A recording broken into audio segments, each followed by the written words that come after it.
beyond Walker. Pugh. That'll do it! That will do it! Pugh for Bournemouth!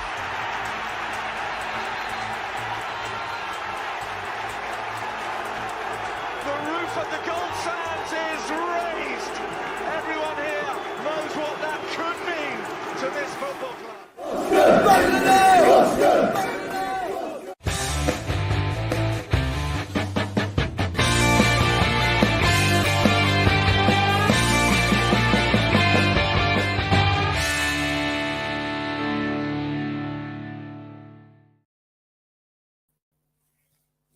Hello, Cherries fans, and welcome to the show. My name's Sam Davis. My name's Tom Jordan. This is the second look, and we're in for a fun one tonight after yesterday's performance against Bournemouth in the FA Cup. They stunned the Cherries as 37-year-old Mark Ricketts scored to knock us out and secure a fifth-round tie versus Everton. It wasn't a pretty one, was it, mate? Definitely not. No, I think we expected them to be up for it, and credit to them, as we've all said. They earned it. But yeah, from our perspective, it was too similar to what we've seen of late. And yeah, really disappointed because I thought there was a lot of players that were going to come in and think this is my opportunity. And I thought we'd have too much, but it was frustrating. It was horrible to watch, really, really difficult. And yeah, luckily, we've got a game Wednesday. I think that's good. We can see how we react now because, I mean, it was so shoddy and we had the world seeing it on the telly as well. It's been a culmination of, it's been a significant sort of landmark, really, because it's been a culmination of so many matches and so many poor performances that we've had for quite a while. Even in winning against Barnsley, we saw elements of what we saw on Sunday night. And it's sad to say it, we're in this predicament now where I don't have faith that we're going to be getting 3 points. I know it's worrying. It's a worrying trend, as you say. Barnsley, we were really poor. Really fortunate we were playing bottom of the league, who were down on their feet. And then game before that was Hull, wasn't it? Awful, lost the game. Luton, really poor, lost the game. And yeah, and there's too many similar patterns. Fortunately for us, as we keep saying, Blackburn slipped up again. Teams are slipping up around us, and it means that despite all this, we're in a healthy position, and it's in our own hands. And we just got to react quickly, and we got to turn it around quickly. But like you say, it's been going on for a while now, and yeah, I'm going in games thinking, will our quality just do enough? Because I'm not convinced on the style or the pattern of play is going to change too much. Because I think that Scott Parker has a philosophy, has a style, and that's what he wants the players to go out on the pitch and do. And at the moment, I don't think it's getting the best out of the group we've got. We saw with deadline day and the players we've already got some blimmin' talented players, in my opinion, arguably the strongest squad in the league.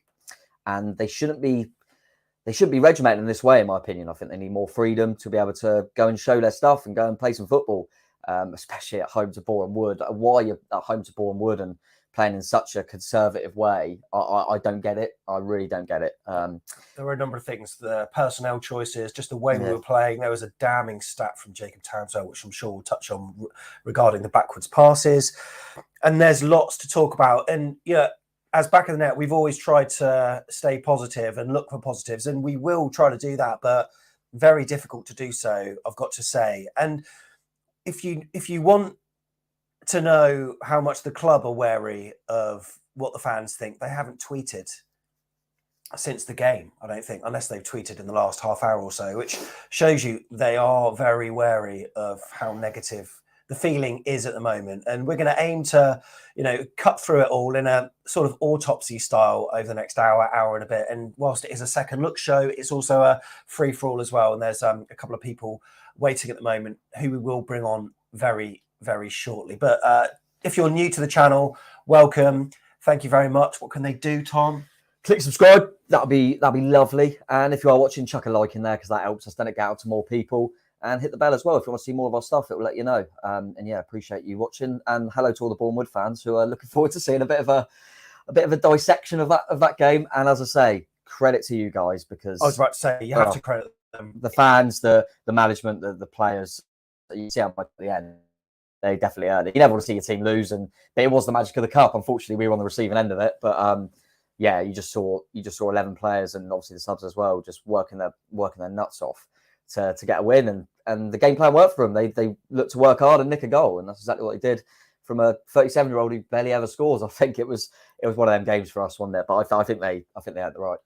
Yeah, absolute credit to all of their fans who travelled just short of 1,400. They made such a noise. They were resilient. Their game plan worked, and really interesting before the game to see that Luke Garrard, the manager, wanted to learn off Scott Parker, but you start to wonder, maybe they could learn from each other in future weeks whenever they do meet, because that was a performance that showed a lot of quality. And you know what? The result, absolutely awful. It was terrible. But there was a moment where I was walking out of the stand, just behind the Ted McDougall stand in the car park, and there was a throng of Boreham Wood fans like walking back to their cars. And there was a little lad with his dad, and he said we were sort of just walking a few steps behind him, and we were eavesdropping. And the lad said, "Dad, this is the best day of my life. The stadium was brilliant. It was such a good atmosphere. We played really well." And then the dad brought him back down to earth, saying, "Well, yeah, but you've got school tomorrow, so you'll still be waking up at 6:30 and all that." But it was so nice to hear. And for that moment, I could kind of think to myself, you know what? It's all right. It's okay, because we've made a number of fans very, very happy. But then, you sit down and then you look at Twitter and you sort of very quickly reminded about the harsh realities of how bad that performance was. And it's not really the result, it's actually the performance. And there's wider significance to what we witnessed yesterday. And that's what we're going to try to go through tonight on the show. The first guest that we're going to bring on to talk about it is a man who knows Boreham Wood actually fairly well. By the way, of Aaron Kay, who's with us. Aaron, how you doing, mate? Yeah, I've been better, chaps. I've been better. Why is that then? Well, I'll preface what I'm about to say by, as you kind of mentioned, that I live in Boreham Wood. I took my two boys, as I normally do, last night. We knew probably half the away end, and I had to watch my two boys trudge off to school this morning. And it was pretty bad, to be honest with you. I felt for them. I mean, I can take the messages I get, but they had to go to school in Boreham Wood, and I'm sure Scott Parker couldn't give two hoots about that. Why would he? But yeah. So getting that out of the way, that's probably why. I'm probably a bit more raw than I normally would be, to be honest with you. But taking that aside, I just don't know where to start. I mean, I saw the team selection. I have no problem, to a degree, with changing the lineup, giving players a chance. We've got, as we know, we've got a hell of a squad now. You don't want to risk injuries. We've got a big league game on Wednesdays, I'm sure you're going to come to. No problem with that. What I do have a problem with is the personnel chosen, the formation. I don't think there was a formation in the first half. So you had three little clones running around in the middle of the pitch: Pearson, Cook and Kilkenny. Three defensive midfielders, or CDMs, or deep lying midfielders. Jaden Anthony playing on his wrong side on the right. Marcondes joining the three clones in the middle of the pitch. Leif Davis trying his heart out on the left as the only player on the left. And all my Boreham Wood mates were saying, this was an absolute treat. Try play through the middle against a low block. So I couldn't work. I spent the whole first half asking everyone around me, does anybody know what shape we're actually trying to play? What is the formation? Low up on his own, up against three big centre backs. So that was really strange. It was turgid. It was boring. It was mechanical. And that first half was just absolutely dire beyond belief. And look, then we brought on some players. The second half was clearly better, but, when you hear Scott Parker at the end say, I couldn't work out the first half. We were playing in front of them and it wasn't what I wanted to see. Why on earth did you pick that team then? What did you expect when if you're expecting Lewis Cook to burst through the middle or Ben Pearson to burst through the middle? It was so bizarre. And what really got my goat was listening to his interview on the way back. And I heard Brendan Rodgers' interview earlier in the day. He used the words unacceptable. It was disgraceful. I apologise to the supporters. Scott Parker was just brown-nosing Luke Garrard. Full credit to him, by the way. I should actually mention Bournemouth fully deserved it. And I said, it's brilliant to see what's done to the town. I have to say, it's brilliant. And I'm so pleased with a lot of my mates. And to be honest with you, my boy's probably going to go up to Everton because a lot of his mates are going to go there.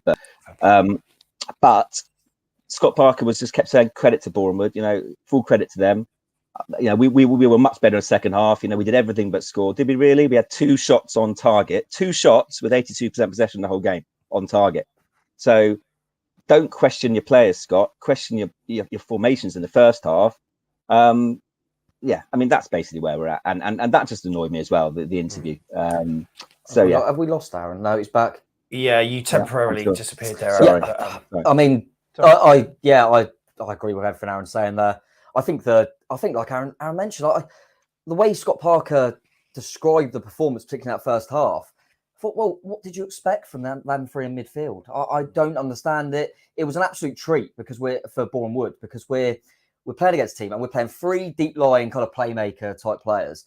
And they're all just passing for passing's sake, playing in front of them. They could just sit there in their formation, organise and go on then, just knock it about. No problem at all. And as Aaron said, I mean, Marcondes was kind of on the left that he was coming in, and Davis was trying to give us the width because Mariah Welsh wasn't on the other side. So Anthony was staying out there. And I mean, Anthony looked so much more comfortable when he went back to his normal position.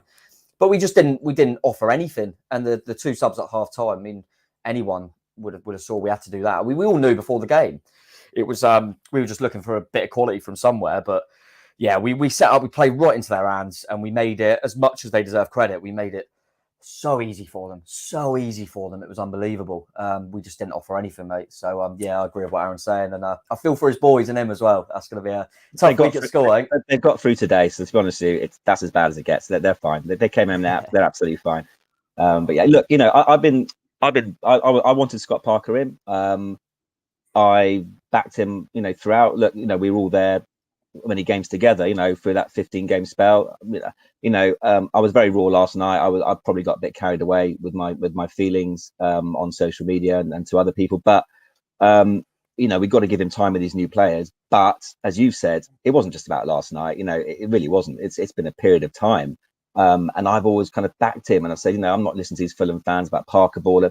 But I'm beginning to really question it, and I really want him to work because I think he's a great fit for the football club. But I'm beginning to get a little bit irritated now. And Wednesday's massive, and that's another thing he said in his interview. He said, it's all about Wednesday now. It's all about Wednesday. We need a reaction. We will get a reaction. Blah blah blah. If it doesn't happen on Wednesday, what's he going to say then? We need a reaction for Blackpool. We need a he said after Hull, we needed a reaction. We kind of half got a result at Barnsley, but let's face it, the performance was poor. So he's kind of running out of reactions to have, really. So look, in the grand scheme of it, of course, Wednesday is more important. If I take away my location, of course, it's far more important. And if we go and smash Birmingham 4-0, brilliant. But as you said, Tom, before, I don't have any faith in us to do that now. We might squeak it. I just don't have the faith in it. I'm not even looking forward to it. No, nor am I. Nor am I indeed. We're just going to say quickly hello before we bring in Neil Dawson, who's standing by. Just a quick hello to everyone who's watching. Thank you so much. If you could do us a favour, we have got a tweet, the latest tweet that we've put out about 12 minutes ago. You can help us out by retweeting that and getting this show in front of more eyes as we dissect yesterday's performance. So who have we got then? We've got Wayne Walden, who's here saying, from a Fulham fan, I think that Bournemouth will stay in the Championship for another year. Parker Ball will get the sack in the summer. Excellent stuff. Brilliant stuff. We've got Gladstone Garaka here. Also, who else have we got? Stephen Dyer's here. Good evening, Stephen. I hope you're doing well. Paul Spicer here, who wants to pay credit to Bournemouth. Absolutely agree with that. Chris Edwards, this should be fun. Yeah, absolutely should be. Who else have we got? Keith Thomas. Keith, you sent me a really interesting WhatsApp that I'll refer to later on in the show. Mark Cole's here as well. Rob Toy. And we'll also display a number of other messages on screen throughout. Of course, if you want to guarantee your message gets on screen and support the channel at the same time, you can leave a super chat, which is a paid for service, but we will read out your message, and also all monies will go to support the channel. Right, Neil Dawson's with us. Probably not happy, Neil Dawson. How are you, Neil? So I was just looking at that post from William Shakespeare. I thought he was barred. Oh, very good. Very good. Oh, you know what? That's raised a much needed smile. But it's fair to say that 24 hours ago, none of us were smiling, Neil. Eh? Oh God, that was turgid crap, wasn't it? Jesus, yeah, awful. That's the bit I've got with it. It's the boredom. That's a bit. I mean, I'm talking on Twitter like Aaron. You get annoyed after the game, don't you? But the way I look at it, I don't support a football team. I don't support Bournemouth because I want to win every week. Because if I wanted that, I'd get Sky Sports and I'd sit with a Man City scarf in an armchair cheering them on. The reason why you go is you want to be entertained, and I think football competes with the leisure pound, doesn't it? Cinema, temping, bowling. People have got a choice what they want to do with what's increasingly a smaller amount of leisure pounds these days with rising energy costs and stuff. So when you do go to your hobby, what you want to do is feel a little bit energized, entertained, excited. We're not really worried, are we? If say we'd gone all out last night and had a right good crack at Boreham Wood and even say lost 4-3, we would, at least you've had some value for money. But week after week, I just sit there. I mean, my lad, this is a turn up for the books. So I got lectured by a teenage son last night to get off my phone. Completing a role reversal of every other day of the week because I was reading about the Ukraine halfway through the second half because I was just so pissed bored. And he said to me, "Dad, get off your phone." And I thought, that's how bad it is. That's how I'd rather read about the Ukraine on BBC News because I'm just so bored. Well, we were talking about our favourite flavours of crisps at one stage, which is on the vlog, and also Tiggs was going on about what Parker was wearing, like questioning his kind of choice to wear two different garments, which he thought clashed. But that's how bad it was, and especially that first half, Neil. I mean, it should have been a match where we were taking the game to them, but we didn't. Yeah. And Jacob Townswell today, or like late last night, and he had that stat that we made more backwards passes during that whole match than Boreham Wood had in total, which says it all, doesn't it? Yeah, I mean, Jacob always writes really good stuff, but that article was spot on today, as usual. Fantastic. And the bit that worries me most of all is you can understand someone setting up the wrong way, and then 15 minutes in realizing, this isn't quite going to work, and changing it, because quite clearly anyone that had played any level of football whatsoever in their life would have noticed that their two centre halves would be badly exposed if you put a ball down a channel at them or put the ball behind them. And they would have changed their game plan to do that, because quite clearly, I think only twice in the game did we do it. Once the guy came across and took Lowe out and got booked. The second time, I think the other centre-half might have got booked, or if not, he should have been booked. They had to do that, and they could only ever done that once, because then they would have been on a booking, and we never did it again. So if you'd asked those two centre-halves, they would have been so nervous before the game, live on telly, they could know that they could have got badly exposed last night. But if they could have written the game plan, that would have been the first half game plan that they would have written. Play it endlessly in front of us so we can get our breath back, and then lob a cross in at some point and we'll head it out. They would have written that game plan, and we gave it to them for 90 minutes. And when people are starting to worry about Scott Parker, because I was like Aaron when he joined, I'd heard good, I'd heard bad, I was willing to give him a go. But I mean, you just think, Christ, if he cannot spot how to beat that Boreham Wood side last night, he severely needs to have a look at himself. Well, isn't it the definition, like Einstein says about insanity, that the definition of that is doing the same thing time and time again and expecting some varied results or different results. That's what's happening. We're doing the same thing, but we're not getting the different results. So surely this is where we need to change. Now, maybe this inspired his signing of Kiefer Moore, Aaron, do you think? Well, last night would have been an ideal game for Kiefer Moore to play, because we were knocking up to poor Jamal Lowe against two big, massive, huge centre backs. One looked about 30 stone, and he had no joy at all. I mean, I feel sorry for Lewis. I turned to someone last night and I said, Lewis Cook's gone. He's shot. I mean, he's just. I feel sorry for him, because he doesn't want to play there, and if you're going to play him anywhere, you have to play him in a deep line midfield role. As Neil tweeted earlier on today, he's probably fourth choice there now. I'm not sure what Lewis Cook is anymore. And that's really sad for me to say. The decline of him is, after two major injuries, obviously, it's really sad, because I don't know what he is. He was trying to, look, Ben Pearson, I love Ben Pearson. So if you're going to play one, I'm no problem playing Ben Pearson against Boreham Wood. You need someone who can have a bit of physicality about him. But Lewis Cook and Gavin Kilkenny trying to break through. And as I said, it wasn't so much, it's the shape as well. It was the personnel and the shape. I just don't understand what the balance was. It was just farcical, and we could have I mean, like, we could have played for another hour and a half and not scored, in my opinion. Probably, well, certainly in that first half. So yeah, it's a big problem. And I mean, Lowe played up the middle again. It's hard to judge him. He obviously had a poor game and was completely ineffectual, but no support. And I'm just now wondering because we've been saying this about Dom for ages. He's isolated when we play our first team.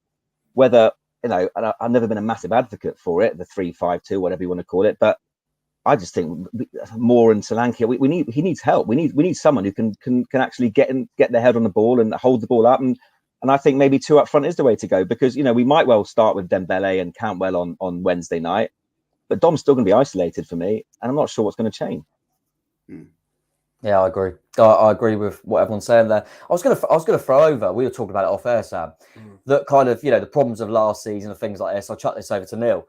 And last season, I felt like we had a good squad, and both Tyndall and Woodgate probably didn't know what they're doing, and were kind of throwing players out there, just thinking they'll have enough. You know, I got that more with Woodgate. It was very short term, and just give the ball to Danjuma, see what happens. Are we now seeing a reversal of that, and we almost look overcoached? I feel we looked overcoached.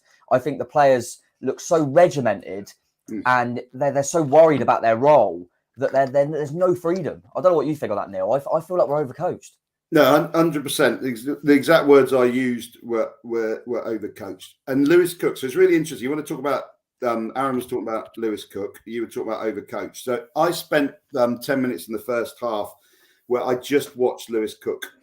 That's probably an indication of what the game was like. But just out of interest, I watched him wherever the ball was. I just watched Lewis Cook because it's been fascinating me for a while. And it's really interesting is that they all run in a certain way. So it's probably worth everyone, if you're interested in tactics, just watching one player for a little bit on Wednesday night. And when we have the ball, Lewis Cook runs forward. He doesn't know where he's going, but he knows that we've got the ball and he runs forward. And then he has to turn after he's run forward and wait for the ball. And then when he gets the ball, he does a little funnel out to the wing. And then a fullback goes, and they do the same thing time and time again.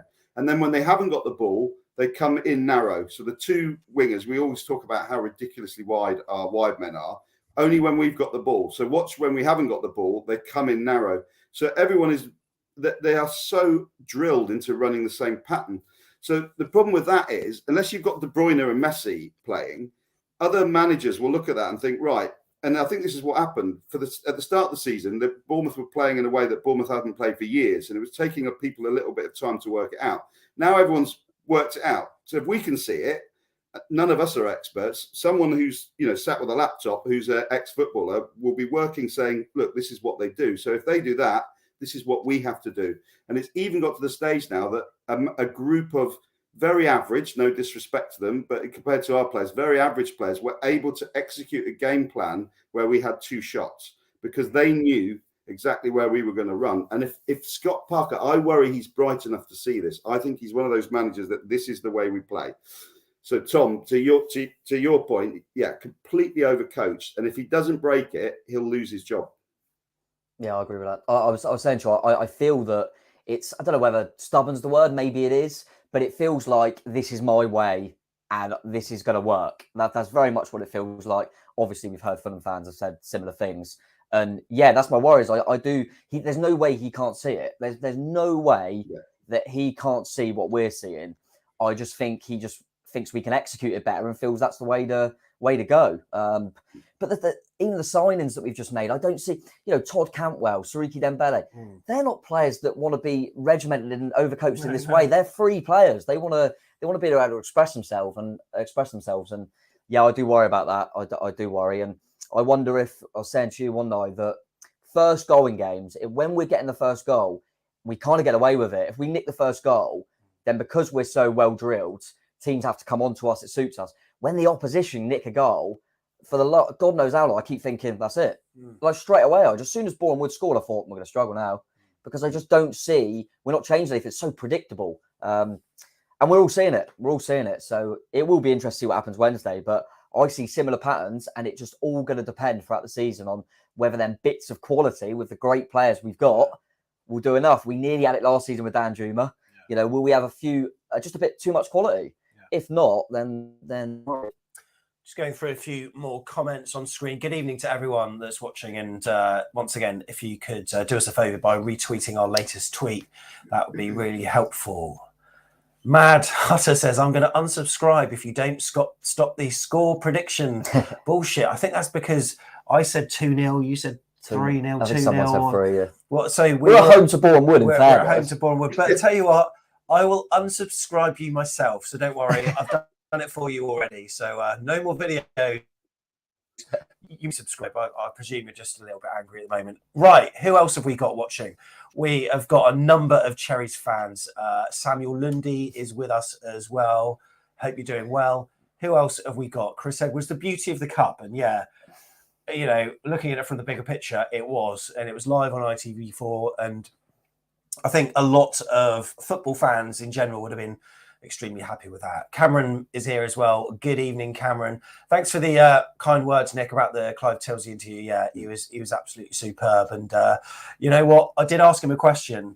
When the bigger team's at home, surely that negates this so-called magic of the FA Cup. Didn't prove to be the case. Didn't happen for Man United. You know, they lost at home to Middlesbrough. Newcastle were humbled on their own turf in the last round. And this time it was for us as well.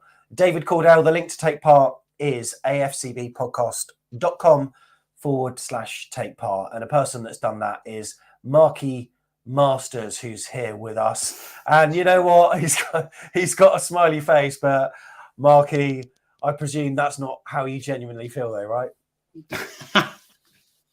No, it was awful. I took my kids. Yeah. And they were absolutely shattered for school today, and it summed it all up. If you're a kid in Boreham Wood, what a morning and day you're having. But I guess we're not here to talk about well done Boreham Wood, chirpy Boreham Wood, and everything else. It's about here is an extreme how everyone was when you had the deadline show. Yeah. Where we are today. Do you know what I mean? There's this euphoric. Listen, I see everything going like Derby, but that's another show.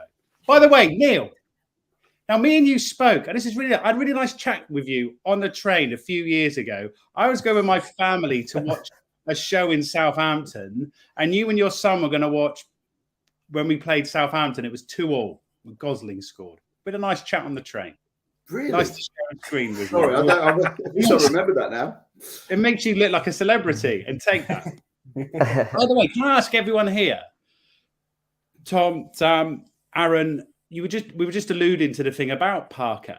How do you guys look at it in a cold light of day? Are you anyhow? Shut up. How do you all look at it individually? Out or end of season, or we've got a project to do, let's carry on with this for the next few years? How do we all look at it, by the way?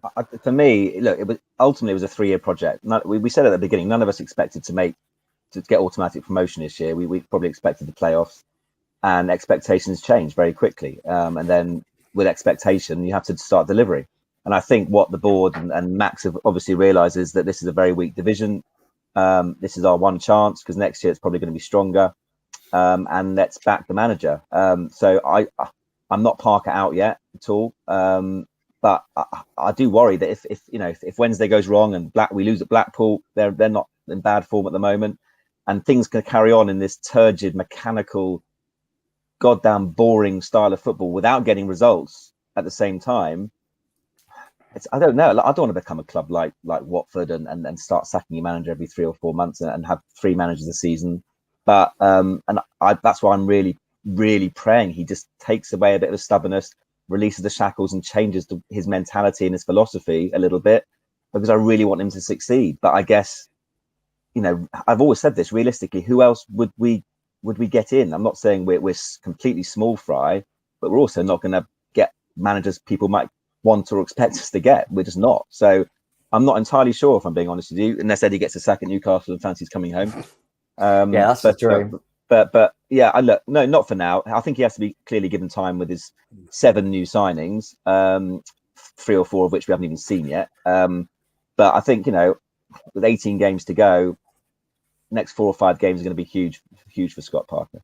Yeah, I don't see any way he's going to lose his job anyway. I don't think you have a deadline day like we had. If you're going to sack the manager, and I won't be calling for a manager's head, no chance. But Yeah, I think the problem you have is the same people that employed Jason Tindall and employed Jonathan Woodgate also employed Scott Parker. So to just sack Scott Parker and say go and get someone else, why? What's going to change? I don't think there's too much of a plan, too much of a thought there, and too much football knowledge there, to be honest. Yeah, am I happy with what I'm seeing? No. Do I think it's much different from last season? Not really. I think the league's probably a bit weaker.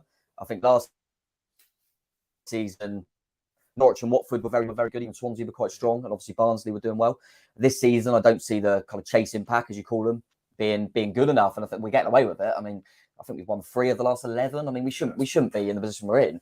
So we got fortunate, but I don't see just sacking the manager and having the same people that employed him try and find someone else. And you saw what happened when we got rid of Jason Tindall. They didn't know what to do.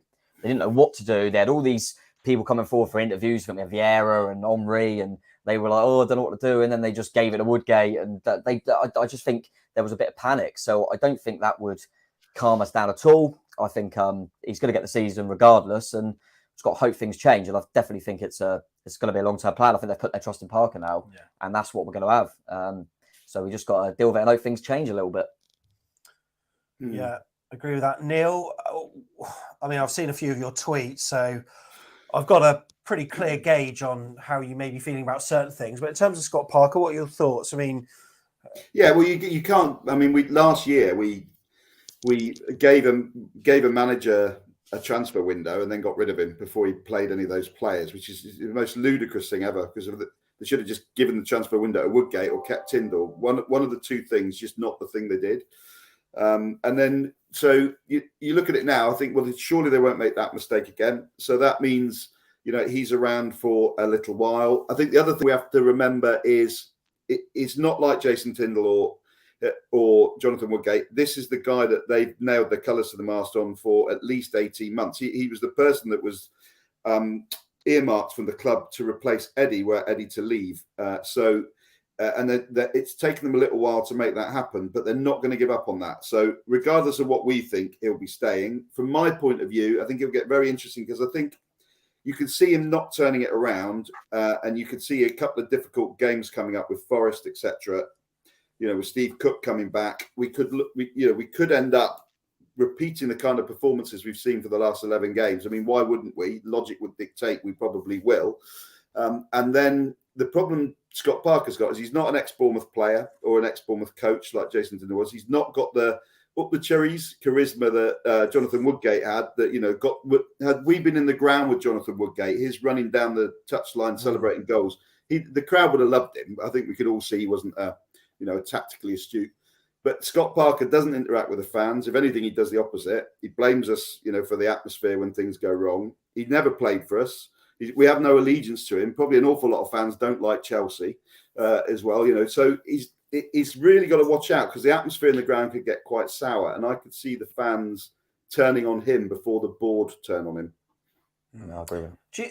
Do you get the feeling when you see us play, Aaron, it's almost like we're doing training drills at times, and it's almost like the team in midfield are doing rondos or something, just trying to play keep ball, these little passes to each other, but we are effectively just playing in a circle. We aren't actually going anywhere, because there doesn't seem to be any player that's capable of driving forward at the moment, and you just wonder, is that a confidence thing?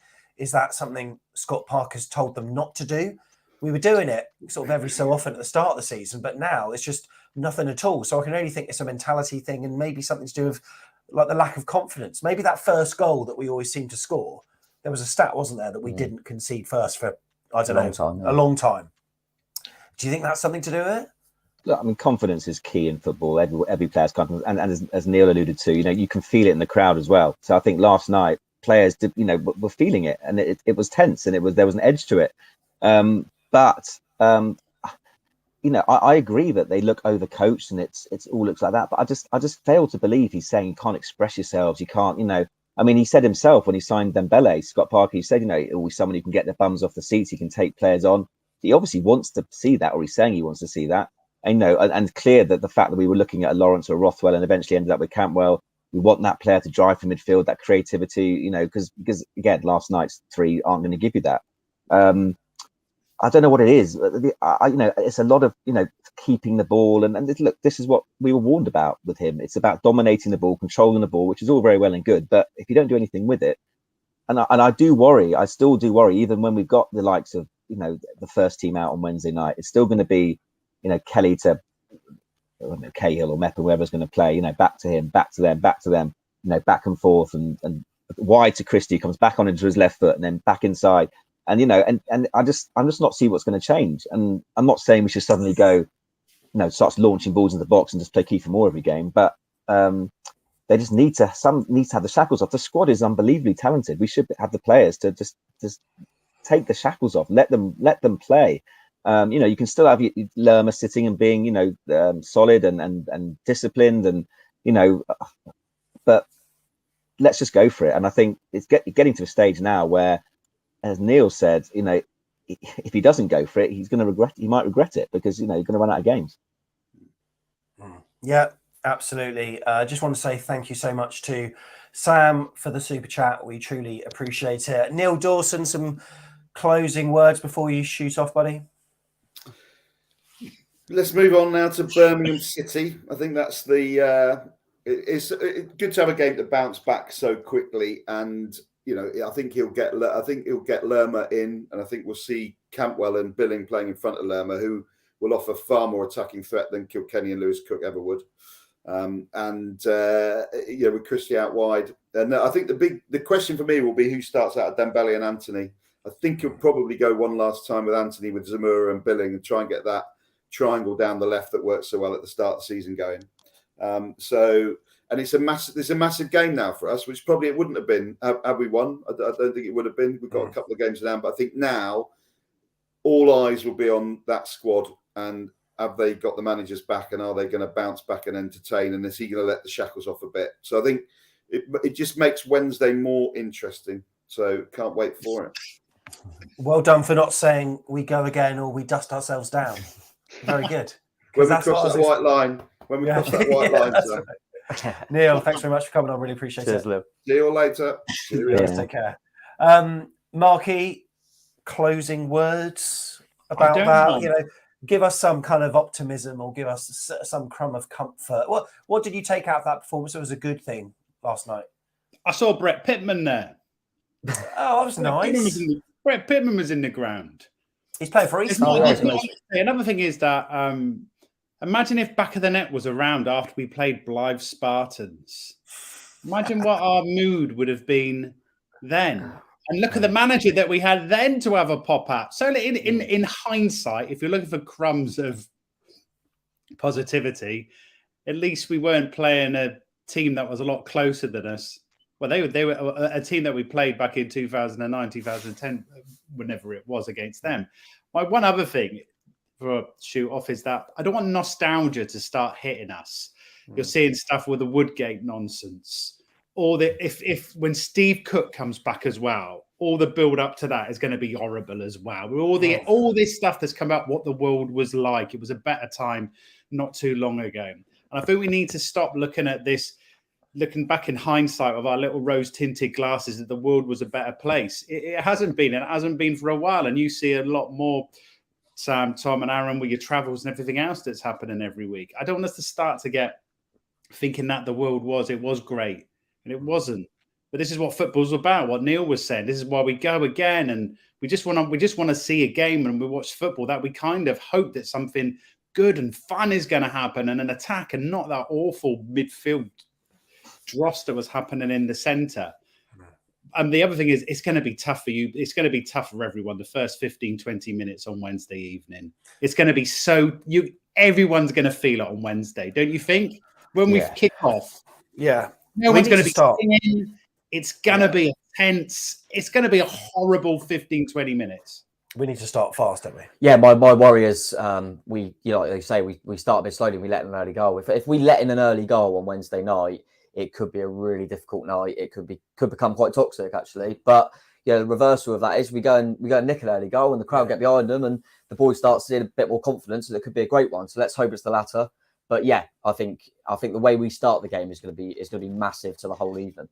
We got to come out the traps fast. What I want to see in the first, literally running around like maniacs. I really don't, that's what I want to see. I want to see Lerma. I don't care if anyone gets a yellow card in the first 20 seconds. I want to see someone clatter someone because, or maybe not Lerma because he'll be on the rest of the game. But Do you know what I mean? I want to see someone, because I don't want to see like just let's grow into the game. No, let's not grow into the game. Let's bloody well hit this team who are woefully out of form and go for it. Because for heaven's sake, if they're not going to get a reaction after everything that's happened yesterday and then recently, then under the lights again, and the crowd will have a part to play because the crowd have to start positive.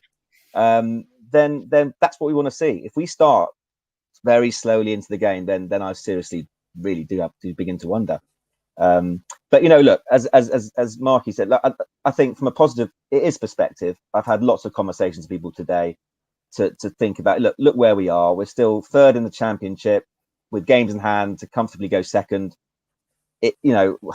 We just had a brilliant transfer deadline day with players we could have dreamed about seeing a few years ago. I know it's kind of like doesn't matter because we're in the here and now, and obviously I get that. I'm just trying to look from a slightly different angle of let's just see, let's give them some time with these players. If it doesn't turn around in 5, 6, 7 games time, then fine. We can carry on this discussion. But I do believe that let's just see, let's just hold fire and we could get there in the end. Yep. Brilliant, Aaron. Thank you for coming on. Really appreciate it, Ronnie. Pleasure, guys. See you Wednesday. Yeah, I love this. You just said that. Can I just say this? You just went, brilliant, Aaron. See you later, Aaron. My heart's out to you boys, Tom, Sam, tonight. I love this. Oh, this is me and Aaron are feeling sorry for you. Imagine at the end of the game on Wednesday, and you're out there again, and it's chucking it down, and you're like, oh, I haven't had a couple of invoices paid. I've done that VAT bill as well, and we'll pick it up again on Saturday. But oh boy, there's a cheers, Darren. Cheers, Aaron. Have another stellar son. Bang on the money. Aaron, thank you for coming on. Really appreciate it. Thanks, guys. See you soon. Lovely to see you. Lovely. See you guys. Cheers. Lovely. And Marky, it's always a pleasure to hear from you as well. It's good to be here. Keep it going, everyone. Let's not lose the faith. We'll be back in it on Wednesday. Look at where we were when we got Todd Cantwell. It all timed perfectly with the broadcast. This is in it all up. This is like the story. We're down the bottom of the trough again, and this is all it's all there. I gotta do this rubbish again on a Monday night, and then Wednesday night we're just gonna be high-fiving everything else. It's gonna be great on Wednesday night. Trust me. I'm buzzing for the game. I'm buzzing for the game now. I'm feeling That's well what we want, guys. Listen, you. have a good evening. Well done with this for this evening and putting this out there, Tom, Sam. I'll see you all soon. Cheers, mate. Thank you. Thank you very much. Marky Masters there. Give him a follow at Marky. We needed him, didn't we? Masters. Yeah, we did. We needed him. Daniel's been standing by patiently in Florida. Daniel, how are you doing, buddy? You all right? Yeah, I'm good. How are you guys? Good. Very good. Thank you, mate. We're going to... Oh, hello. Hello. David Cordell's here with a back of the net mug that's finally arrived. Thanks to the US mail service. But actually, during the game yesterday, it nearly got thrown at the TV. It took 2 months. Yeah, I sent it on the 17th of November. Unbelievable. I think it said the mail, like the time of mailing on the thing. And I'm glad you finally got it because we were about to send out another one. Good things come to those that wait. Yeah. So I thought it was going to be my lucky mug after yesterday, but it wasn't a great performance, was it? What was it you were drinking out of it? Yes, I suppose it started with coffee, but turned to vodka or whiskey pretty damn quickly, right? Yeah, especially by the end. I thought.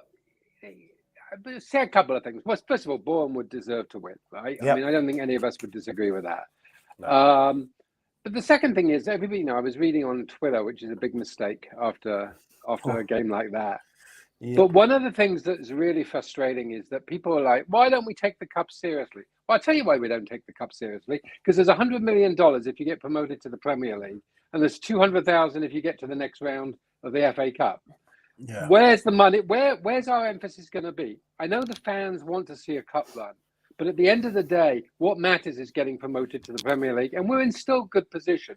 So personally, I would rather give up a loss yesterday and potential injuries against Everton in a midweek game, which we don't really need a few weeks from now, if we were to get promotion. The question is, can we get promotion? We need to do some things a little bit differently. I thought Cantwell looked really good. I hope he starts on Wednesday. I thought Gavin Kelly was just, I don't know, he was lethargic, not particularly good. Lewis Cook, I think, has lost some of his form. But I still think we have the players to get us promoted. And let's face it, Blackburn are helping us. I mean, they lost as well. So, it's up to us to take advantage. The team that I fear is Forest. Absolutely. Because, yeah. And Borough maybe for me. But yeah, I agree. I think Forest definitely kind of they've got to be one of the form teams, haven't they? I don't think they've lost since Bookie's got there, have they? No. Yeah, them and Borough. It's kind of the ones coming in. It's Sheffield United, maybe a little bit late, but they're coming. Whereas the ones closest to us seem to be a bit inconsistent. But yeah, I agree with David. If we look at it, trying the positive throwing into it is you'd rather lose that than lose Wednesday. Yeah. Like you say, it's all about the league. It was just, I guess, the opposition made you think that we should have the squad, we should have the depth, and it's the performance levels, like you mentioned earlier. We go out there and they nick a goal, but we play really well, and you kind of go, "That's one of them," and it's the cup. But I think it was the performance levels that we've been seeing too regularly in the league as well. But like you say, Wednesday's the big one, mate. We got 80% of the possession in the first half, and I'm thinking to myself, 80% of what? Where were we passing it? Yeah, what do we do with it? What we need is a manager that takes cup run seriously. Bring back Eddie, eh? Yeah, exactly. Yeah, we've never been too good on the cup, have we? No, we haven't. But come on. But just remember, right? I remember watching Bournemouth play against Yeovil in the 1970s, where we lost under John Bond, I think it was 1-0, and it was an awful performance. The cup today is not as important, and I know that fans historically like it, but we really do have to focus on the league. That's where the money is. But yeah. We got Keithy T here as well. Liam and Ross are standing by, who will bring in next as well. Keithy, hello, sir. Oh, a long time no see, guys. So I haven't been on this one. I've been on Kirky's one. Been a bit of a traitor, haven't I? Yeah. Great. So, I was going to quote up some of your WhatsApps, but you can have your say yourself. But before that, I'll come to Daniel, who's been standing by. Daniel, did you manage to watch the game in its entirety yesterday? Yeah, sadly, I did watch. So, mate, I mean, you saw the first half, and we managed to register a single shot from out. Can you even recall whose shot that was outside? I actually can, because I went down for a beverage. Yeah, and I saw it on the telly. It was Lewis Cook smashed over the bar. Lewis Cook. Oh, right, yeah. It was. The sad thing is, I go down on 38 minutes and they scored on 37. So I did see their goal. But yeah, I remember being down there and seeing that head over the bar and thought, oh, lovely, we've had a shot. But we offered nothing, did we, Daniel? Who do you think we missed? Because me and you, we've got a mutual love for Jefferson Lerma. We missed him, didn't we? But what did you think? Have you got any positives, Daniel, from the game? As a Bournemouth fan, I can't really say anything positive, but for the other team, I feel very happy for them, because a lot of people were very happy, like you guys said, with the fans. They said it was the best day of their lives. I'm glad that we were a part of that. We got them the goal from our mistake. Hopefully they enjoy it. They remember it. Yeah, a very fair point. And look, it was a huge day out for them, and it's a competition that I suppose we don't want to get sort of caught up in later months, when we've got serious matches ahead, where we don't want to be getting players out. And who knows, had we progressed and had we played Everton, maybe part of him would be thinking, oh, you know what, let's put out Dom Solanke for this one. If he got injured in that one, that would have been too good. But Keithy, you were watching with interest yesterday. I enjoyed reading your WhatsApps, trying to dissect that, and fair to say you are not a happy man, are you? I wish I had the optimism of Marky Mark. I really did. Yeah. And absolutely. I think it's more fundamental than just formations or how we play. I think it's a case of man management and squad management, because it's very reminiscent of a Mr. Quinn. Where do we start? A bloated squad.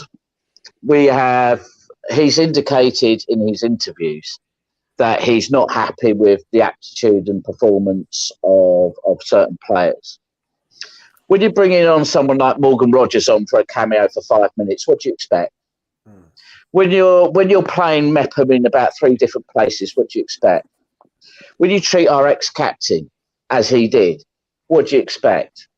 And we've just got another seven players in the middle of the season, so they're going to need time to bed in. We haven't got that time, and he's talking about, like, as I say, players that don't have the aptitude.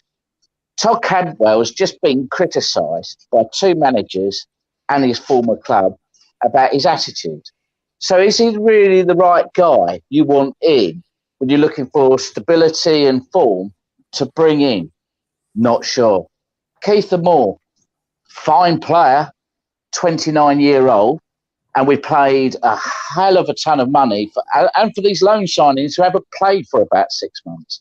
Is that really smart business at this moment in time?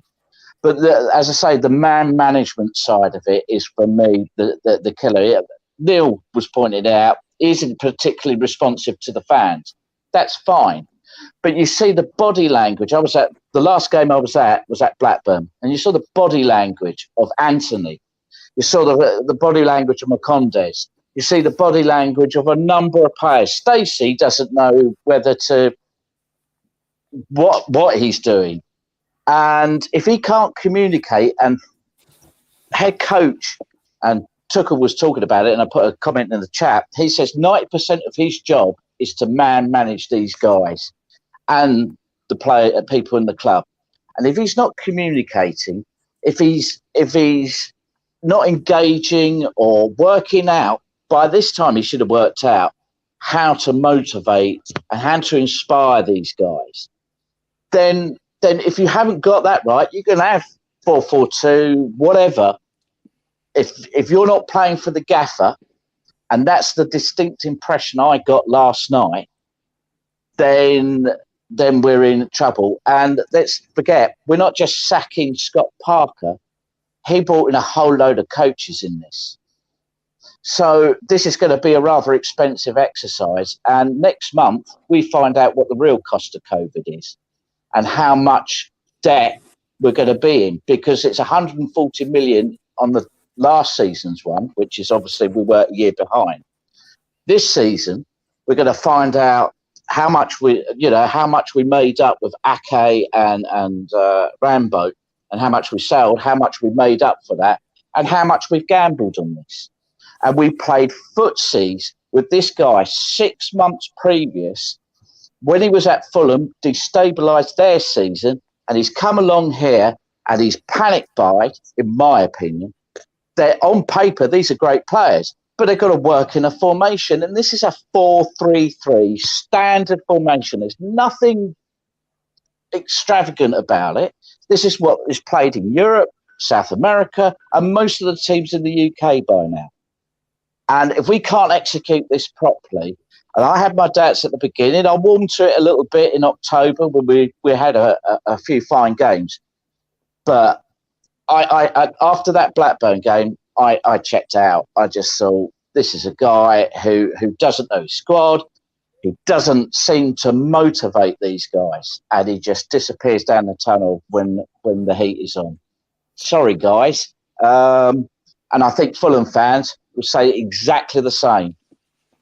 Yeah, it's an interesting point from Keith as well. I think that we all get carried away with deadline day, and it was exciting because, as you say, on paper they're really good players. But it's an interesting point because we talk about when we got promoted before. We could name the 11. Pittman or Kermigan, everyone else was the same, weren't they? It was a smaller but tight-knit squad, well bonded together squad. And sometimes that could be more of a benefit than having, as Keith put it, a bloated squad. So, and I think that's interesting. You never want to sign too many players that it isn't working for them, because you think, well, why isn't it working for them at their current club? So I think they're all interesting points, Keith. And I mean, I'm with you. It's so turgid to watch. It's really frustrating. I keep saying to Sam, I just think that we might get away with it because of the quality and because of the lack of kind of competition from the teams below us. I think that because of the unbelievable amount. I mean, we nearly went up last season. We weren't any good last season, really. I mean, but the quality of players we've got might get us out of jail. Who knows? But as Keith said, if we were to go down a route of trying to get a different manager in, it'd also be a whole bunch of staff, and it will be a project that the club have been working on for a long, long time, and they won't know what to do. And that's my worry. And our ex-coaches are at Newcastle. We said to them, Jason Tindall, no good. He's at Newcastle. Now they're in a special situation with their finances. They're having to rebuild the squad because there wasn't anything there in the first place. But Graham Jones and all these guys we criticised last season, it's worse this season. And you can get away with it. I'm usually really patient, but I just, his post-match interview last night, he didn't accept responsibility. He didn't say, I need to look at this. He's indicating that the problems with the players he got in. Why did we get in Marcondes if we're not going to use the fella now? Okay, he's the 5th best midfielder at Brentford, but he must have greenlit that before he came here. And now he's saying, not good enough. What does that say to everyone in that squad? That's not competition. And I don't know any club, as I say, outside of Newcastle that would go out and get 7 players. I don't know anyone, because Moyes turned down signings because he values squad cohesion. We haven't got much cohesion beforehand. This is just going to add on, in my opinion, even more chaos that's already there. As I say, the body language week in, week out is wrong. And that has to come from Scott and how he communicates and how he's talking to these guys. And previous format, Fulham, he certainly didn't do that. And he's doing exactly the same again here. And this is a guy, if he can't execute a 4-3-3, then you could have whatever formation you fancy.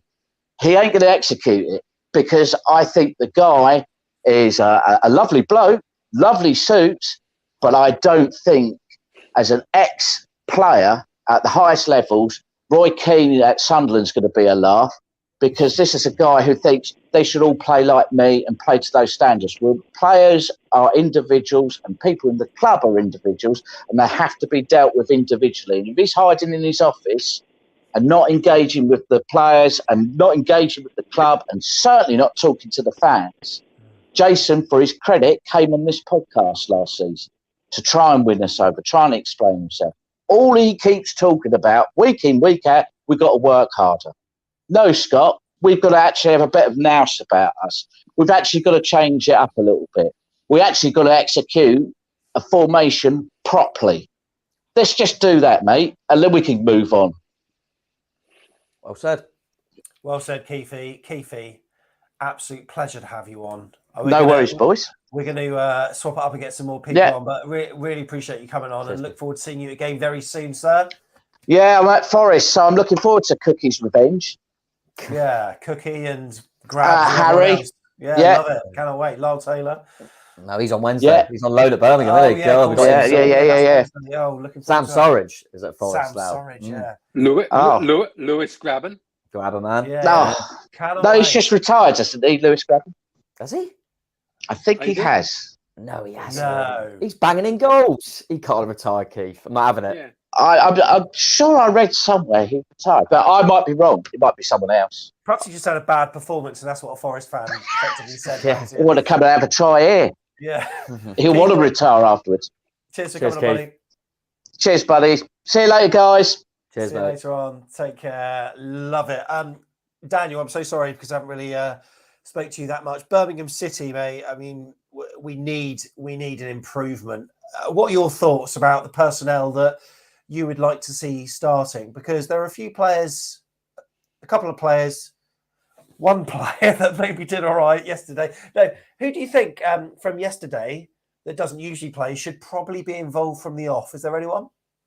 I don't know if this counts, but I think he's gonna be forced to play because Gary Kill has a red card. But Nat Phillips. I think he was the only defender that was kind of controlling the game, helping it, but we can't really say that was a good player because the only time we actually play good, I feel like, is when Ryan Christie came on, and that's when we started moving more. But still, it's just we didn't even really do anything, so it's pretty hard to name one player that was pretty decent that we can play tomorrow.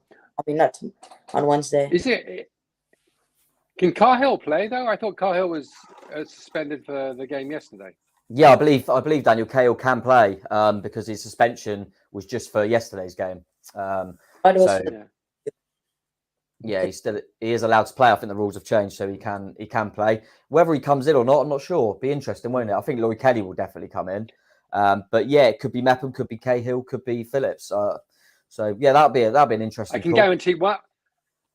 guarantee one thing. Travers has got the number one goalkeeping shirt. Absolutely. What, after 2 minutes, Freddie Whitman was putting their striker in? I mean, Travers must have been rubbing his hands thinking, I've got no problems there. Yeah. I know people were saying Woodman hasn't come to sit on the bench, but after yesterday, and to be fair, I think it was hard for him coming in the first few games, first few days after coming in. But I think Travers is the number one goalie. So we'll see. Let's win on Wednesday. Let's win on Wednesday. Definitely. David, thank you for coming on. Cheers, David. Really appreciate it. Got a couple of Maltesers in my mouth. This is a bit of a bad time. So do you want to say goodbye to Daniel as well? Bye, Daniel. Hopefully it'll be better on Wednesday, mate. Cheers for coming on. Bye, guys. Cheers, mate. Up the cherries. Yeah, have a Malteser. Simon Kay's with us. All right. Enjoy them, lads. I've had a few communication issues, so if I go really weird or the signal doesn't work, switch me off. You always go a little bit weird, so yeah. Where we are, it's that's not great in terms of where we are. The signal might be a bit patchy, but hopefully everyone's still enjoying the show. I was going to say I'll give you a team for Wednesday if you want. Oh, exciting! Hold that thought. Brilliant. We're going to bring in Ross as well. He's been waiting very patiently. Ross, how you doing, buddy? You all right? Hello. How is everyone? Oh, mate. Brilliant. What can you say about that yesterday? What can you say? Well, I didn't go to the match, but I was watching it on TV and yeah. Exactly. Travers is definitely number one. Yeah. No, that's changing. Cantwell has to start. We start nothing throughout the game. Cantwell, Christie came up the game change. Chances of going in and everything. I reckon to get the goals in from the crosses, we need more with Solanke up top. It just gives that extra height and the depth and try to get in behind. Lewis Cook, bit off. Yeah. But if there was two centre backs I would choose, it would be Kelly and Phillips, just to see how they do. Yeah, interesting. Yeah, I can see that. I think there'll be a few changes. Should we let Simon's? He's got a little team there. Should we let him? I've got a team. Go on. Go on. So I'll give you a team. This is Nolan in goal. Travers is in goal. Yeah. I'll have Zamora at left back. I'll keep Stacey at right back, and I'll have Phillips and Kelly in the middle. Yep. Then I will do something that I've been moaning about quite recently about where Lerman's been playing, purely because we've now signed Cantwell, because we need one ball-playing midfielder who can actually make something happen. Okay. So I would play Lerma in front of the back four, which I've been saying don't do for a long time, purely because Cantwell offers you more mobility in the position ahead of him. So that would mean I'd have Christie on one wing, I'd give Anthony another go on the other side, and I'd put Cantwell and Billing in between and leave Solanke up top. And basically say, just get the hell on with it, and then just bomb the fullbacks forward that I've been saying I don't like, and just let Lerma drop deep, because you've got a ball-playing player further up the pitch in Cantwell to actually move the ball around at pace and find the pass. So that's my team for Wednesday. Yeah, I can see. I mean, I pretty much agree with that. I think when I was doing my team, I was thinking it's that left. Will Anthony get another shot? Will he go Dembele there? Will Low play? But I like it, and I think with the fact that we want Stacey and Zamora in this instance to bomb on, I think that's where Lerma can be key sitting, because he's quite. I think we saw in that Swansea game, didn't we? We won 4-0. Yeah. He's quite natural at being able to almost make it a free when they're bombing on, and he can just go, all right, I'll sit here and let them bomb on, and he's got the legs to be able to do that. So yeah, I quite like that, and I think Cantwell, in Cantwell, we've got a player that can drive on from deep, which we haven't had for a long time, and a bit of creativity in there. And as you say, I mean, the other three, Pearson, Kilkenny, and Lewis Cook, certainly didn't do enough. But they're all the same player. I don't know if you agree, Simon. When I saw the team sheet, I mean, I looked at it and thought, how how does he think them three are going to work? I could not get my head around it. No, I completely agree. That was my initial reaction when I was sat in the car and the team sheet came out, and I said to the family, I don't get it, because neither of those are a forward projecting player in any way whatsoever. And everything that we've spoken about in various different games kind of came to fruition throughout that match last night. The thing that actually worked was when Gav Kilkenny was given the ball. You know, he did his usual thing of losing it, you know, once or twice. But you can see the difference with the tempo that he also brings when you give him the ball. And you just give him that job to do. But you had three players there that can actually do the same thing apart from Pearson. It was just weird. And you could see before the game started that just would not fit. And obviously, as I say, now with Cantwell in the team, you probably don't have to play Kilkenny like I was screaming out for playing for Kilkenny beforehand, just to be that ball-playing midfielder to find the pass. You know, but we've got to move on. It was a pile of you-know-what, and everybody has said it. I'm not a Parker out yet, but I'm definitely a Parker frustrated. I do blame the coaching staff more than the players. I think Parker has coached out some natural talent of some of these players, and they're not able to express it how they would have done, let's say, before Parker started. And maybe Parker got a bit lucky at the start of the season because he inherited a bunch of kids who've been coached in what I would say the traditional Bournemouth way. So that's probably all I've got to say, but I'm not giving up. I think he deserves a little bit more time, but it has to start on Wednesday. Excellent. Yeah, I agree, and I think I think Keith made a point, which because Keith made some really good points, but I disagree with the fact that the players aren't playing for him, because I think the players, it's so obvious that they're doing a job that's been told by the manager. So they are clearly he's clearly got a philosophy and a style that the players are doing. I just don't think it fits with their qualities. But I certainly think they're going out there and doing, and you can see they're disciplined and they've been instructed to go a certain way. But Ross, what do you think of Simon's team? You on board with that? Yeah.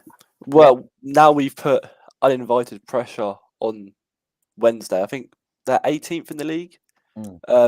If we lose that, then I cannot.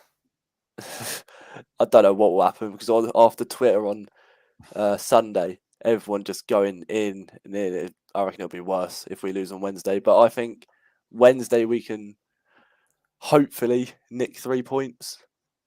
I say hopefully with not much confidence, but you're using the word hopefully and also nick as well, which indicates that we don't have faith in how we're playing at the moment, and we just want to see that free-flowing style. And so many people have said it.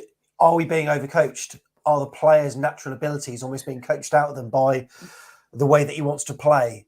Well, I think that's definitely true. And I think if you look at the last, 10, 15 minutes of that game, which should have probably been the last 10, 15 minutes how we should have played against Hull, you can see the ability and intensity that is there when they have to. It just starts too late, or that's the thing. It's a blend. You know, football is one of those things where, you can have your coaching plan. Everyone's got to kind of respect that to a degree, but you've got to have some excitement there. And I'm not one of these people. He can't blame the fans for the lack of excitement or noise in the ground, because the energies that come from a blend of what happens on the pitch to what happens off of it, they all come together. So we're starting to feel a little bit flat because of what we've seen on the pitch. Whereas I said before last night's game, I'd be happy for us to lose if I saw a performance. Yeah, absolutely. I always say that. So it goes with what Neil said as well, doesn't it? You go to football to watch it and be entertained, and you go there with the full knowledge that you've got no divine right to win football matches, but you want to be entertained, you want to be off your seat a little bit. I could cope when we had Eddie and we'd ship loads of goals if we were having a go. I could cope with it, and I think that's what's the most concerning thing. And yeah, I agree with this with the fan. Don't get me wrong. Do I think we're brilliant at home? No, but we've been at all the away games. Are many of the home fans brilliant? No. I think that it's a 50-50 thing. And I remember the whole game, and we weren't very loud. Everyone was saying how quiet we were. I thought, we didn't even have a corner in the second half. We've got nothing to cheer. Well, I mean, you've got to give us something to get off our seats for. And I think Aaron alluded to it earlier. If it's a Lerma tackle, you've got to get something that just lifts the fan base a little bit. And all it kind of was, I felt the tiny little lift we had last night, Dom Solanke coming on the pitch, because we all went, we might nick something now. And you've got to have their moments. You've got to have people to take responsibility and kind of, go and make something happen to try and, drive the crowd. But it's a 50-50 thing. And my worry is that we all know we need to start quickly on Wednesday so it doesn't get too toxic.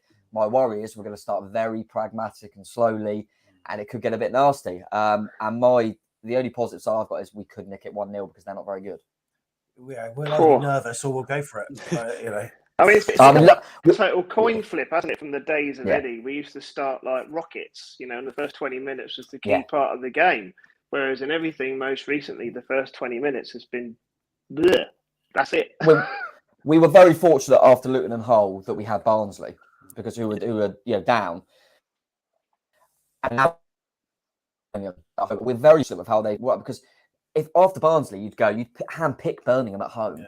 I mean, the only win they've had in Gonzalo was Barnsley. I mean, we've got. I know, and that's how it is. But we got away with it. But we were no good against Barnsley. But they were, and that's why I thought again is we might just have a little bit too much, and that's what I'm hoping for. I don't expect to see free-flowing football, but who knows? He might rollick, and we might see a little bit of different. But we'll see, mate. We will see. Simon, as ever, beautiful to have you on screen. Keep up the great work, everybody involved in Back of the Net. You do great stuff. Thank you very much. Up the cherries. Up the cherries. And also, Ross, thanks for coming on, mate. Really appreciate it. You know what? We won't do predictions because Mad Hutter doesn't like it. So yeah. But you're saying what Campbell's got to start, right? Yeah. If we want to get. Pardon? What about Leif Davis, or do you reckon Jordan Zamora should ideally be back in? Well, the first 10 minutes, I think Davies done all right down that little. He got that odd nutmeg off down the wing and then created a chance. But I think we need to try and get the win on against Birmingham and then play him. I don't feel like it'll be the game to bring him in. Straight Brilliant, Ross. Thanks for coming on, mate. Cheers, Ross. Thank you. Cheers. Thanks. Cheers, buddy. Up the cherries. Quick word with this guy, James Reed. How you doing, mate? Yeah. How are you, fella? You doing all right, mate? Yeah. Mate, not a good performance against Boreham Wood, was it? I mean, not very. Out of 10, what mark are you going to give? Like 1 or 2, would it be? I can't imagine it'd be very high. Oh, here he is on private chat. This is how we chat to James Reed. You know what? What's that? Okay, so Wednesday then. Okay. So he's given that 3 out of 10. But on Wednesday, his prediction for AFC Bournemouth versus Birmingham is 2-1. You've put there. What do you think about that? I think that's a good, sensible. Yeah, I like that because he's not going too positive. Mad Hat or whatever his name is in the chat, he'll be fuming if he went 4-0. So yeah, 2-1. I like that, James. I'd definitely take it any win now. Yeah. Hopefully we can have a bit better performance, mate. Yeah, James, lovely to have you on. And you know what, mate? You've brightened up my last 48 hours because it's been a Sunday to forget, but a Monday with you on screen is always very good. Yeah. Are Bournemouth going up this season, mate? Are we? I think. Yeah, that's got me. That is a positive sign. He wouldn't say no. Top. Yeah, come on, James. Come on. Come on, I'm feeling up for it now. We'll be fine. We'll be fine. My goodness me. James, thanks very much for coming on. Thanks, James. Also, love it. We got Liam here as well. Hey. How you doing, mate? How are you, buddy? All right. Not a very good game last night. No, did you go or were you watching on TV? Yeah, I went. Yeah. Oh, God. Oh, awful. Can you? Woodman. Yeah, not impressed. No. What's that? Might as well just kept Nolan if. Shut the ball into I said the same thing to Sam after about 2 minutes. Yeah. I said, "Is that Nolan in goal?" Who's gone? Let's try and we're coming to the end. Let's try and get some positivity. Liam, couple of players that you thought done all right and should start Wednesday. Was there any bright sparks? Maybe the subs. I thought Campbell did well. Yeah, I agree with that. I think that. Yeah, go on. And the left back. Our left back did good. Leif Davis, yeah. Yeah, I think he was one of our better players, and I feel for him because Zamora is so good that he's probably not going to play on Wednesday. But I actually think he was. I agree. I think maybe his final ball isn't always on it, but I thought he worked his socks off, and in the first half he was on his own down that left. So I think Leif Davis of late has been better, and him and Jane Anthony looked like they were going to make something happen. But I'm trying to find positives, man. I'm trying to find positives. What stand do you sit in, Liam? I'm east stand. I'm on the corner flag.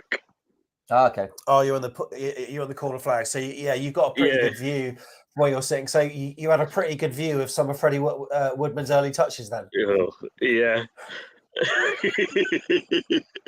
Mark Travers back in. Yeah. Yeah. Travers is our number one for a minute. Definitely agree. Yeah, I think a lot of people would be up in arms if anything different happens on Wednesday night. But we're going to ask you against Birmingham. I think we'll win. That, you know what? That'll do. Just say that. That'll do, Liam. That'll do, Liam. As long as we don't start slow. Why play possession football? Go for the goals first, then play possession football. Yeah, exactly. It's not hard football. You know what? Right. Yeah, absolutely. Liam, top man. Speak to you soon. Cheers, Liam. Up the Cherries. Up the Cherries. Keep the faith. Keep the faith, up the cherry. So our first half was pretty bad in terms of shots. Second half was better though, mate, wasn't it? But you know what? One of the things that even though there are a number of shots outside the box there, a lot of those shots were blocked.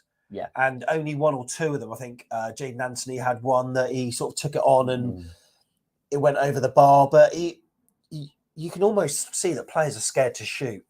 Feels a little bit like that. It does, yeah. It feels like we're trying to score the perfect goal sometimes. I mean, to be honest, when Don Solanke and Philip Billen ain't on the pitch, is there many goals there? No. I looked at that starting lineup last night. Are there many goals? I'm looking at it, I'm thinking Mark Connor's obviously against Yeovil, but yeah, I agree. And I think that left-hand side tried, which is it's not good enough when I have an end product with these players. But I thought Jaden was tireless, wasn't he? He always is. He's come from the academy. He knows what it means. But that end product with him, he's still a raw talent, which I think we should expect. Really, he's going to be inconsistent at his age. And I thought them two tried. I thought we looked better because of the fact we brought on Ryan Christie, Todd Cantwell, who drove us on with the ball a little bit more. But yeah, we'd give them something to hang on to, mate. Liam just said it then. You get the goal and then you do what we do and you start keeping the ball. Fair enough. I think we said at the start of the season, it wasn't great to watch, but we were 1-0 up. So if you're 1-0 up in games and then you're being a bit boring and keeping the ball, but keeping the door closed, you can't argue because you get the 3 points. But if we concede in first, then it's absolute madness to keep just doing that. We need to start asking some questions and, being a bit more unpredictable, mate, because it feels like with every pass, you know where you're going. You know exactly where we're going. And I said to you earlier, didn't I? Kind of an unpopular opinion of mine is I think we bring the ball up better when Chris Mepham's there. I do. I don't think he's our best defender, but I feel that he's not necessarily looking to play it across the back. No. He sometimes drives forward with the ball. That's what I mean. I think we're very much the centre-half gives it the centre-half. They give it the centre-half and they look up and they give it the centre-half. Mepham sometimes just takes a few yards and kind of, do I think he's a better defender than Cahill and that Phillips? Probably not. But I think it goes under the radar how sometimes he brings us up the pitch. Surely at the moment, research for other clubs is just a case of taking a look at the DVDs of the last few games and you'll see patterns of play of where various players pass it. So, and there's rarely any variation of what they do. That's probably... So as far as what Luke Garrard had to watch, he probably thought, okay, this is what they tend to do. Let's stick to the plan. We didn't do anything different. No. I think during the first half, I remember one through ball. I think maybe Mariah Welsh might have even played it, and I'm not sure who was on the end of it, but it was something a bit, different. But 9 times out of 10, it's predictable. Play it to the wide man, and then put the ball in low and see what we can do. And that's what happened in the second half a lot with Jack Stacey, having cross come shots along the turf, which wasn't really good enough. And we spoke about. I think it was Neil that mentioned it. Their centre-halves, to their credit, by the way, they were brilliant. Yeah. But, one of them was absolutely enormous. Stevens. Well, there were 2 Stevens. There was Stevens with a V and a PH, weren't there? But, and one of the PH is slightly acidic. Yeah, a little bit. But that was very good. I'm not even giving you that. Let's move on. But, all we're doing to them is you think, right, the one thing they want is just pointless balls in the box and playing in front of them. That's exactly what we did. It was madness. You're thinking, just someone run at him. Just run at him. And then at one point, we ran at him for the first time of the game and he got booked. and then we never did it again. Yeah, it was weird. We played into their hands. They must have come in at half time and just thought, this is unbelievable. I mean, they're making it so easy. They're just knocking the ball around, and we just stood there. It reminded me of England before Southgate. I used to always try and get up for England games. Oh my God! You know them games when we get a group game and it'd be against Estonia, and you think, here we go, or Latvia or someone like that, and it would be so boring, so predictable, but we nick it 1-0 because we had too many good players. That's how it feels at the moment. It's very predictable, very boring. But on to Wednesday, mate. Can't wait for it. We've got a reliance on this guy, Oh, and you know what? We're going to come to a close soon, but Morgan Scott is with us as well. Morgan, how are you? Evelyn, mate. Yeah, good, thank you. Just returned from a 7-hour coaching thing at the Vitality. So, yeah, no, all is good. It was a bit dark out in the car park and just thought I would get back into the warm end. We should be more Italian on Wednesday then, because Morgan's. So I hope you had a word with Scott and told us to be a bit more free-flowing, did you? Yeah, Tom, as you alluded to, no, he did actually pull. I don't know what it is, but my presence just seems to be amazing. No, I had a good chat with the gaffer. No, I didn't really. No, he happened to pull out. He didn't look very happy when I saw him earlier, and some of the players, Jack Stacey, gave me a little thumbs up or whatever. But no, they look a bit downbeat. But they have every right to be downbeat because it was embarrassing. We had the squad. We can make 5 substitutions. Why Solanke didn't come on at half time, I'm not sure. But as you said on the show, 8-minute show yesterday, Tom, it was credit to Boreham Wood. You know, they came, they had a game plan and they stuck to it. They named 4 substitutions. Bournemouth had 9, and we couldn't do the basics right. Lewis Cook and Ben Pearson deserved to go off at half time, in my opinion. And yeah, it was really embarrassing, to be honest. I quite enjoyed you and Sam talking about your favourite crisps. That made the vlog slightly more interesting, I got to say, rather than because that half that first 45 minutes felt like an hour and a half. It was terrible, really. But no, hopefully we can sort it out against Birmingham. Yeah, we need to, mate. Which players impressed you yesterday? No one. You and Tom on the vlog were miles better. You know, I think Todd Cantwell sort of offered something else in the second half. I mean, look, the changes that he made obviously did have an effect, judging by those stats on shots. I mean, I know that's how I would rather judge us at the moment. I'm not going to look at possession stats because what's the point? It was about the same for both halves, but something changed in the second half, and we were shooting more, and that's what we want to see. I mean, we should have probably put 1 or 2 of them away, but Todd Cantwell, I thought he came very deep to collect the ball. Yeah. I thought he was very good on it. It's his first game he's played in quite a while. He impressed me a little bit. Yeah, I think he did, within maybe 5-10 minutes added a spark into rather than what Pearson and Lewis Cook were doing. But yeah, I think the best bit yesterday was at the cinema seats at the Village Hotel. Yeah, I like the Village Hotel. No, I'm only joking. Let's stay on your thought, Morgan. Nah, in terms of Todd Cantwell, though, his hair isn't as good as mine. So that if we're going to do a tier list, that puts the rating down. But no, in terms of his performance, thanks, Tom. Have you done your hair recently? No, I'm only joking. Always, you normally wear a cap. Nah. But in terms of Todd Cantwell, I think he offered something different. And I think, but Tom was saying to it, a lot of players yesterday were very shaking. That's going to come with nerves.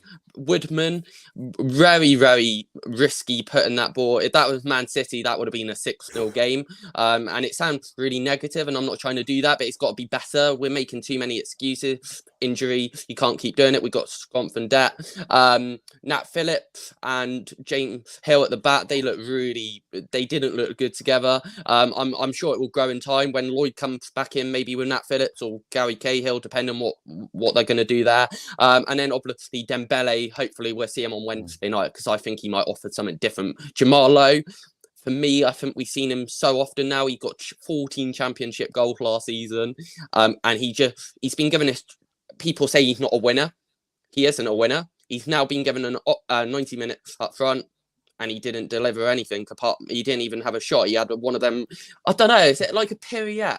Adam Hensman, that challenge you set him was so much better, Sam, rather than what he tried to offer there. So no, it's a bit frustrating to take the lead, but 24 hours, they can do their tactics tomorrow, and it's showtime. They got to deliver. We want to go to the Premier League, and they've got to start getting results, because if they don't, it could be a long playoff Oh, to go, no, and I don't want to go through that again. It gives me a heart No. attack, and I don't want to happen to her again. Morgan, thank you for coming Cheers, on. Morgan. Really Got to appreciate react it, Wednesday.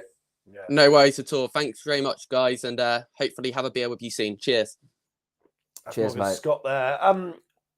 Do you feel as though we lack leaders? It's not a bad shout. Yeah, it's not a bad shout. I think, I think there's sometimes in games where you want someone to maybe just take a bit more responsibility, I think, sometimes, and kind of grab the game by the scruff of the neck. I would kind of try and give them the benefit of doubt in the sense that maybe our more natural leaders, in terms of on the pitch and the way they play, are probably your Lloyd Kellys, your Jefferson Lermers, your Gary Cahills that weren't available yesterday. Yeah. So, and Kelly was on the bench. But yeah, it's not a bad shout. I think Lewis Cook, I kind of got why he was the captain. I mean, he has captained England at a younger age. But then he gave it to Gavin Kilkenny second half. And you think, God, is that where? And no disrespect to Gavin Kilkenny, he's only just come into the team this season. So, maybe a little bit of that. I think they do. It's probably a bit tactical as well, but I think when we go behind, they go into their shell even more. I think sometimes, and we look quite scared to express ourselves at times, and that is a bit of a worry. But that's what the coaching staff and management team need to get out of them. And fortunately, I think with Todd Cantwell, like you said then, and with Dembele that we're still yet to see, and Kiefer Moore, the thing with them three in particular, they all offer something different, and I think we need something different. We haven't even seen Dembele, and he's probably closer to starting now because that's how bad we were. But yeah, I think the fact that Dembele, Cantwell, and Moore are all different will help, because I think we've got too much the same every game. So be interested to see what team we put out. Like I say, it's a really nice fixture on paper because Birmingham are they're not very good, to put it bluntly, and that's why we got the win against Barnsley. So hopefully we'll have too much, mate. But I do worry if we were to start slowly and concede an early goal, what it would be like in there, mate. I really do. Could this just be a case of? Well, I tell you what, I thought that Barnsley, it was just a case of we need to get the win. And that all sort of bring confidence. But I think it's the nature of the win that wasn't particularly good. What I want to see is, a performance. Yeah.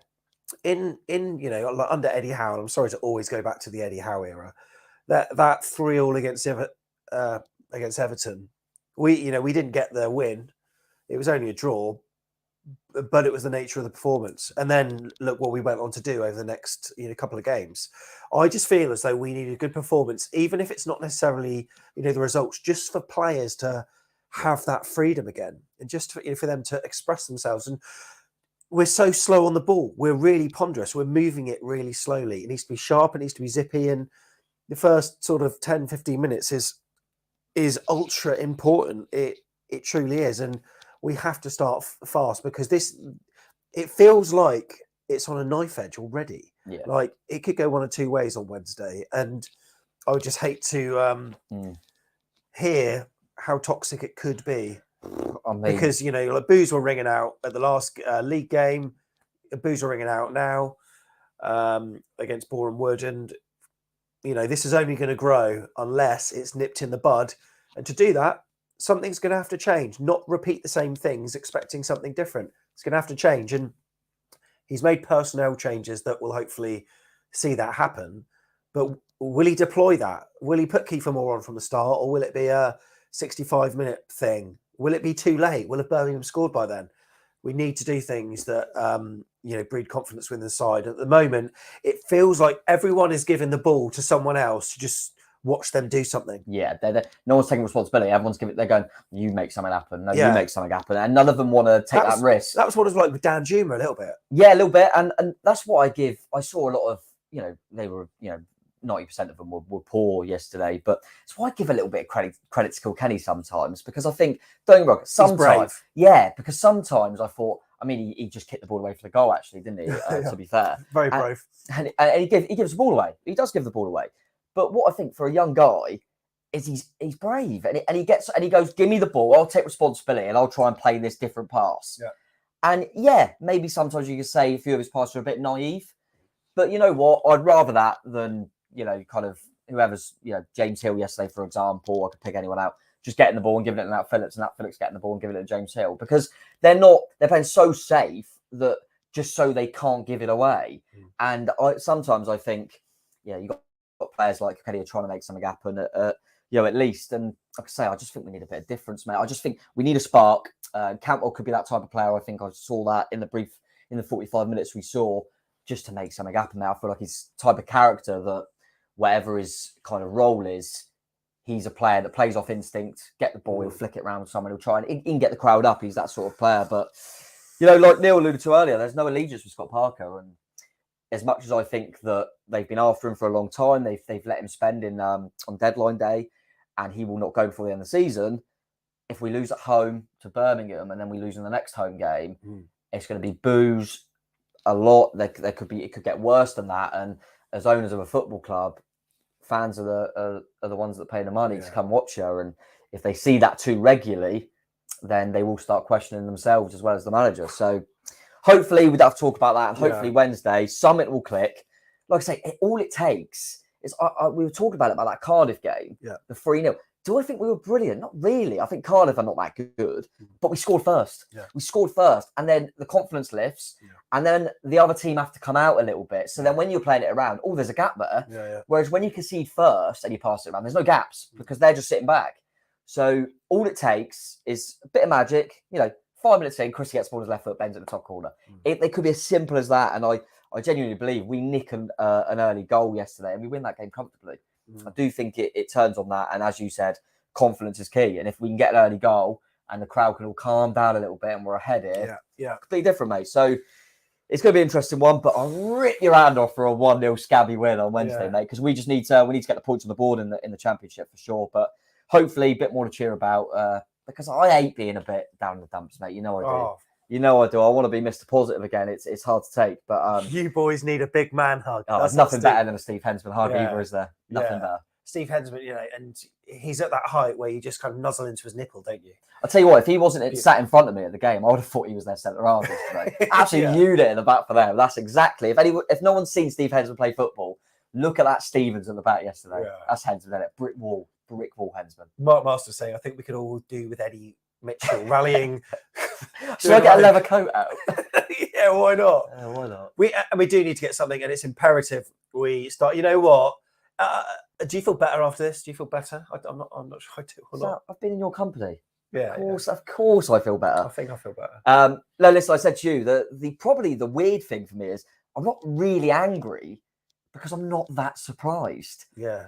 I was surprised that Bournemouth got the win. I'd rather have that happen against Bournemouth in the cup rather than Birmingham on Wednesday. And look, if there are a finite amount of crap performances, then I'd rather have it against them rather than waste it on a league team. And look, that is a rocket up his arse. Previously, the Barnsley performance was pretty poor, but the performance was there. But then we saw that earlier in the season. We saw performances that were relatively poor, but just due to the fact we scored early, due to the fact we were solid as a rock defensively, which we aren't now, we would go on and we'd be confident enough in the next game. The Barnsley performance wasn't good. We had no confidence. We did have a change side, admittedly. Yeah. However, it wasn't good enough. We need a good performance. And you know what? Just to have a free-flowing match, plenty of goals and all that jazz, I just hope it happens. Really do. I mean, we're playing against Birmingham, mate. I remember the 8-0. Who knows? You know, we can get some. Who knows? But who knows? Yeah, let's see what happens. We've got a really good group of talented footballers out there, and they know what it means to the fans. They know we're not happy. And you know, hopefully they'll give something back, and then we can repay them by getting the place rocking a bit more because it's a 50-50, like we said earlier. So hopefully we've had our therapy session now, haven't we? We've talked it all through. The players are all watching, and they're all watching and going, you know what? They're right. They're right. Put us in the changing room. The shackles. Put us in the bloody changing room. Let's have it. We'll get you firing. Honestly, we absolutely will. Mate, have a Malteser. I've been eating all these. There's only one left. No, that's 4. Oh, no, they're in the corner. Thank you, guys. If you enjoyed this. Oh, that would have looked so good. I missed it. Go on, damn. Nah, I'm gutted. If you enjoyed this, then go on to Twitter and retweet it. Also on Facebook, you can share it as well. Yeah, I really appreciate it. Need a result on Wednesday. I hope it's been okay on our audio and. There it is. Easy. I've lost my headphone. Our audio's been. And video might have been a bit funny tonight. We've got a funny setup actually. Behind the scenes pictures coming up. What's your personal Twitter so people can follow you? What was it? At Tom Jordan 21. Yeah, all right, 3,000 followers, Jordan, whatever it is. Stay on. Follow Sam Davis You right there, mate? I might have to do the Heimlich. Are you okay?